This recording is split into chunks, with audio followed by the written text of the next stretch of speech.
Welcome. This session will focus on using political concepts in analyzing case studies. The primary purpose of analyzing case studies is to develop the skills in the art of reframing. We will analyze the case study using the political frame to enable you to become more familiar with applying political concepts and analyzing organizational problems, as well as developing workable solutions. You may find this work particularly challenging because after you view these events from the structural and human resource frames, you'll have to see the same events using a political lens. That's not easy, but in retrospect, it's exactly what you need to do when solving problems in your organization. This is all part of the process of understanding that problems are multidimensional and will require multifaceted solutions.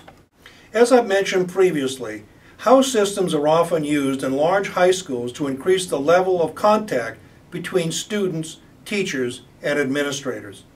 For example, a high school with 2,400 students may create 12 houses, with each having 200 students. This structural change may help ensure that students are known, have a greater opportunity to participate in school governance, clubs, and events. This is particularly important for students who may be academically at risk or may drop out of school. House systems are typically embedded in a school district that has bureaucratic and hierarchical structures. The idea of a school within a school may vary in configuration, from having house administrators and instruction within one house, like RFK, to house systems that have administrators, counselors, and students, and homerooms and governance, etc., in the house, but have instruction delivered across the whole school. In some, there are a number of house system models.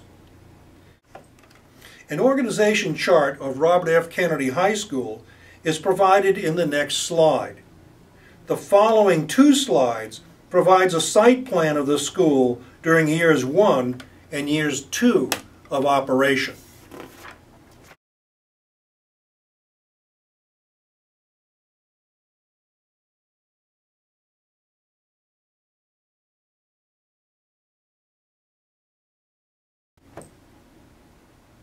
Let's take a look at the case analysis process. Several general principles derived from qualitative research methods have been adapted and are presented as steps in the case analysis process. Step 1. Read the case study. In qualitative research, your data are embedded in the case study, or the descriptive narrative. Thus, it's essential that you are familiar with the context, the nature of the organization, and case events. Read the case study thoroughly, as well as the supplementary information provided in the section in Bowman and Deal, Political Issues and Options. Step 2. Know the major theories. You need to understand the basic tenets of the political frame theories. Use your notes, the text, PowerPoints, and short YouTube lectures available online. This is not a memory exercise. Step 3. Identify case study events that reflect the political frame. You may find it useful to use a back and forth process that involves reading the case and then reflecting on the political frame theories, as well as reading the political frame theories and reflecting on case study events. This process will help you align events with the theories. Step 4.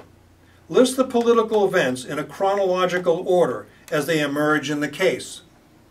You may enter them in column 1, Review Events, on the case analysis sheet that's provided in the syllabus. The next slide provides an example of how this should be done. If you look at column 1, you'll see that I have listed 11 political events in chronological order. Step 5. List relevant political frame theories in column 2, Review of Theory and Concepts, that may help you explain these events. You may find that some theories may apply to several events in the case study. That's acceptable. When you write your analysis, you may bundle these events together and then explain them using that one theory. I'll show you how to do this in step 6 and in writing the case analysis section of your assigned case analysis paper. The next slide shows you how this is done. As you can see in column 2, I've used coalition and types of power to explain several events. Step 6, analysis. There are several tasks that need to be accomplished to complete your case analysis, including A, align events with relevant theories. B, group or bundle events that fit one theory together and create sections for your analysis. C, begin your analysis, or section 3, by writing a broad yet concise overview of the assumptions of the political frame. D, your analysis will require several subheadings, including coalitions, power, and conflict. Under each subheading, you will present the following: recap of events, recap of concepts, and discuss and explain the events using the concepts for each subheading. The structure of each analysis section will look like this figure below on slide 12.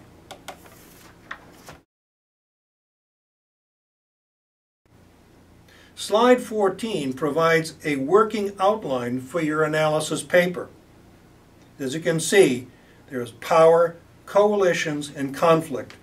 And under each, there's a recap of events, recap of theory, and a discussion which links the events and the theory together. Step 7, recommendations for corrective action. After using the political concepts to analyze the case study, you should be in a position to make recommendations for corrective action. Your recommendations should emerge from your analysis and thus will align with it.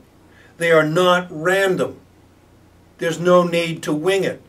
In other words, your recommendations should fall out of the analysis point by point, and your recommendations must be consistent with the political frame. Your recommendations may focus on solving an identified problem using several political strategies to accomplish that end. For example, you may want to consider how to use coalitions to solve problems as well as enhance the functioning of the school. Your actions may include creating conditions that enable leaders to build coalitions, move towards a win-win solution, or energize the organization in enhancing innovations and making changes. Step 8, critique of the theoretical perspective. A critique of the political frame includes a review of the assumptions of the political frame, and then a review of its strengths, and then a review of its weaknesses. This is not a discussion of separate theories, although you may use them to illustrate your points. Develop your 3-paragraph critique of the political frame using the following steps. 1. What are the assumptions of the political frame? 2. What are the strengths of the political frame? And 3. What are the weaknesses of the political frame?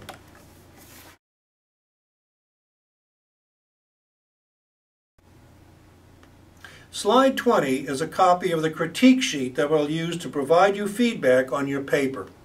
They tend to be 10 to 12 pages long, or even longer depending on how you write. As I mentioned previously, the primary purpose of analyzing the assigned case study is to help you develop skills in using political concepts to analyze organizational problems and find workable solutions. Reframing case study events also helps to understand the multidimensional nature of problems and the need for multifaceted solutions.